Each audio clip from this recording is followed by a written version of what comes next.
Hi welcome to the Airtech class. ఇప్పుడు మన ఈ వీడియో సెషన్లో టెట్ అండ్ డిఎస్ ఎగ్జామ్కి సంబంధించిన ఇంగ్లీష్ పేపర్లో టైప్స్ ఆఫ్ సెంటెన్స్ మీద బిట్స్ చూద్దాం. ఇవన్నీ కూడా ప్రీవియస్ ఎగ్జామినేషన్ పేపర్ నుంచి సేకరించబడినవి.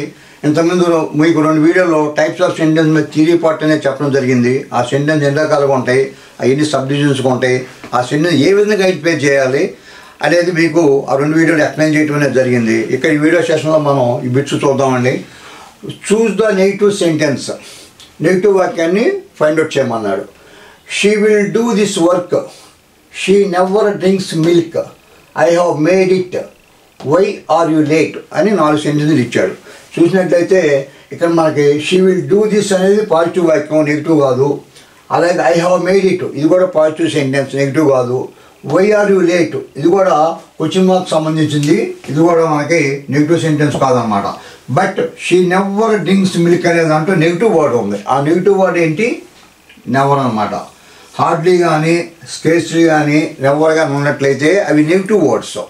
కనుక ఇవి గుర్తుపెట్టుకుంటే మనం ఈజీగా ఫైండ్ అవుట్ చేయొచ్చు answer. This one is the your answer. అలాగే second one, don't eat too many biscuits అనేది వాడు ఇచ్చిన question. Don't eat too many biscuits అని వాడు ఇచ్చాడు. దీన్ని ఏం చేయమన్నాడు? ద అబోవ్ సెంటెన్స్, ఆ సెంటెన్స్ ఏంటని అడిగాడు. ఆస్క్స్ ఏ క్వశ్చన్ అంటే అది ఒక క్వశ్చన్ అడగటానికా, తర్వాత మేక్స్ ఏ స్టేట్మెంటా, అదొక స్టేట్మెంటా, ఎక్స్ప్రెస్ ఏ కమాండా, అదొక కమాండా, ఆ తర్వాత ఏ రిక్వెస్టా అని 4 ఆప్షన్స్ ఇచ్చాడు. Asks a question, makes a statement, express a command, a request. ఏమన్నాడు? Don't eat. డోంట్ ఈట్ అంటే డోంట్ ఈట్ అని మనకి అది కమాండ్ చేస్తుంటే ఉండేది. Don't do it, don't do it అంటాం, డోంట్ గో దేర్, వెళ్ళొద్దు అంటాం, అలాగనమాట కమాండ్ అది. కనుక ఇక్కడ ఏంటి మన ఆన్సర్ ఏంటి? క్వశ్చన్ కాదు, స్టేట్మెంట్ కాదు, రిక్వెస్ట్ కాదు. Your answer is express a command. ఇదన్నమాట ఆన్సర్. ఎక్స్ప్రెస్ ఏ కమాండ్ అనేది మన ఆన్సర్. తర్వాత will you please post this letter, will you please post this letter for me, will you please post this letter for me. ఇక్కడ please అనే word మీరు గుర్తుపెట్టుకోండి. ఈ రకంగా ఉన్నప్పుడు మనకి ఇదేంటిది? ఇక్కడ ఏన్ ఆర్డర్ అవుద్దా, ఏ పొలైట్ కమాండ్ అవుద్దా, ఏ పొలైట్ క్వశ్చన్ అవుద్దా, లేకపోతే సమ్ అడ్వైస్ అవుద్దా? అసలు ఇక్కడ చూసినట్లయితే ఇది ఆర్డర్ కాదు. ఎందుకు కాదు? ప్లీజ్ అని ఉంది కదా, will you please, will you please అంటే ఆర్డర్ కాదు. తర్వాత పొలైట్ కమాండ్, అసలు కమాండ్ అంటే ఆజ్ఞాపించడం. ఆజ్ఞాపించడం ఇక్కడ పొలైట్ అనే ఉండదు. అది ఆజ్ఞాపించడం ఇంకా దానికి పొలైట్ ఉండేది, దాన్ని ఆజ్ఞాపించడం ఎలా అవుతుంది, కమాండ్ ఎలా అవుతుంది? కనుక this one is not the answer. Second one కాదు, ఫస్ట్ వన్ కాదు. తర్వాత సమ్ అడ్వైస్, ఇది కూడా కాదు. కనుక ఏంటి ఇక్కడ మనకి ఏ పొలైట్ క్వశ్చన్, ఆ క్వశ్చన్లోనే ఇక్కడ పొలైట్నెస్ ఉందన్నమాట, అదనమాట. తర్వాత choose the correct yes or no type question. ఈ విధంగా ఎస్ఆర్ నో టైప్ జనరల్గా ఎక్కువ ఇస్తున్నాడండి. అంటే 1 or 2 బిట్స్ వస్తాయి, అంతకన్నా ఎక్కువ ఈ టాపిక్ నుంచి టైప్స్ ఆఫ్ సెంటెన్స్ని బట్టి. డూ యూ నో వేర్ ఈ షీ లివ్, చూడండి. Do you know where she is, ఇక్కడ ఎస్ఆర్ నో క్వశ్చన్ అంటే yes or no question find out చేయమన్నాడు 4 ఆప్షన్లో. ఫస్ట్ ఆప్షన్ ఏంటి? డూ యూ నో వేర్ ఈ షీ లివ్. తర్వాత do you know where does she live, do you know where does she live. ఇలా చూసినట్లయితే ఇవన్నీ బాగానే ఉన్నాయి. చూడండి, డూ యూ నో వేర్ ఈ షీ లివ్ అని ఒకటి ఉంది, do you know where does she live అని ఉంది.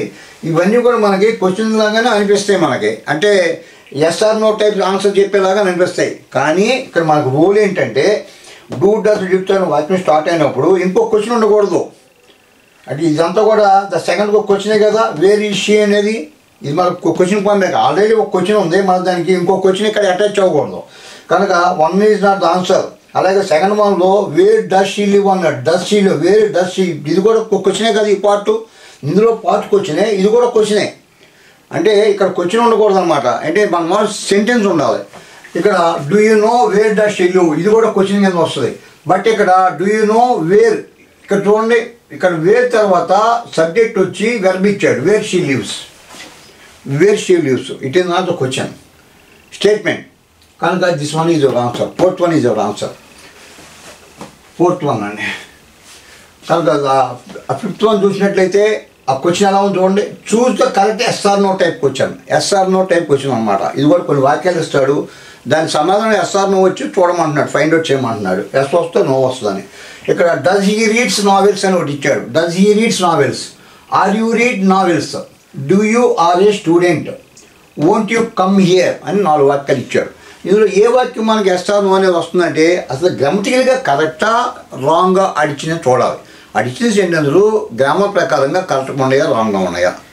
ఒకవేళ కరెక్ట్గా ఉంటే మనకి ఎస్ ఆర్ నో వస్తుంది ఆన్సర్. వచ్చే దట్ ఈజ్ యువర్ ఆన్సర్.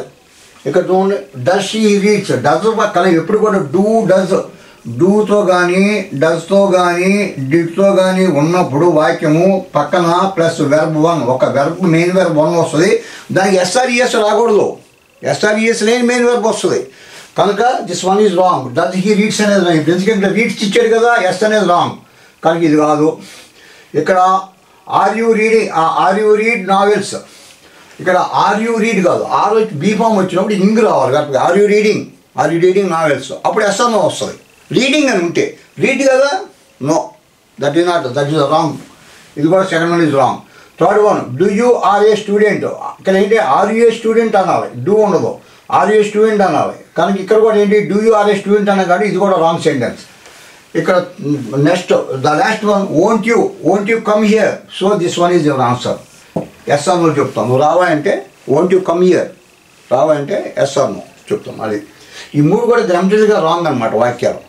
అందువల్ల గ్రామర్ అనేది తెలుసుకోవాలి. బేసిక్ గ్రామర్, ఇది సింపుల్ గ్రామర్. ఇలాంటి గ్రామర్ తెలిసిన మనకి ఈజీగా ఉంటాయి అన్నమాట.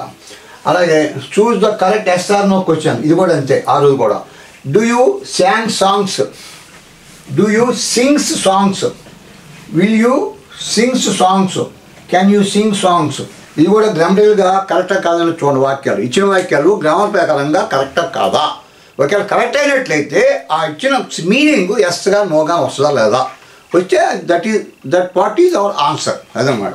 ఇక్కడ డూ యూ శాంగ్. ఇక్కడ డూ పక్కన ఇప్పుడు కూడా ఏంటి, వెర్బ్ 1 ఉండాలి కదా.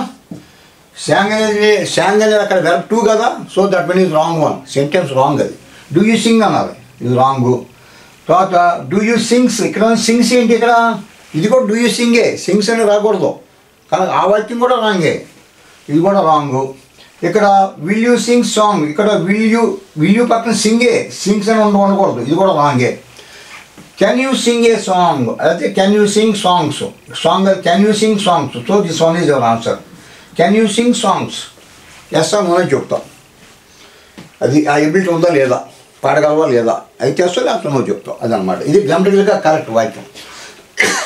తర్వాత seventh one, yes or no question. ఇది కూడా ఎస్ ఆర్ నో క్వశ్చన్ అండి. You are a student. You are a student అంటే ఎస్ ఆర్ నో వస్తుందా, రాదు కదా, వాక్యం తప్పు కదా. ఆర్ ఏ స్టూడెంట్ అంటే ఎస్ ఆర్ నో చెప్తావు. Are a student, yes or no. You are a student అంటే మీరు స్టూడెంట్ అన్నారు. అక్కడ ఎస్ ఆర్ నో టైప్ రాదు మనకి. So not answer. ఇక్కడ how will you know that. నీకు ఎలా తెలుసుకున్నావు అంటే అది నీకు ఎలా తెలుసు. ఎస్ ఆర్ నో అనేది రాదు కదా మీనింగ్ అక్కడ. అది నీకు ఎలా తెలుసు. How will you know that అంటే నీకు ఎలా, ఇది కూడా రాదు, ఎస్ ఆర్ నో రాదు మనకి. తర్వాత do you think are you right. Do you think are you right అన్నాడు. ఇక్కడ ఇది క్వశ్చన్ ఫామ్ ఇచ్చాడు ఆల్రెడీ. డూ అనేది ఒక క్వశ్చను, ఇక్కడ స్టేట్మెంట్ ఉండాలి, బట్ ఇక్కడ క్వశ్చన్ తగిలిచ్చాడు. ఇక్కడ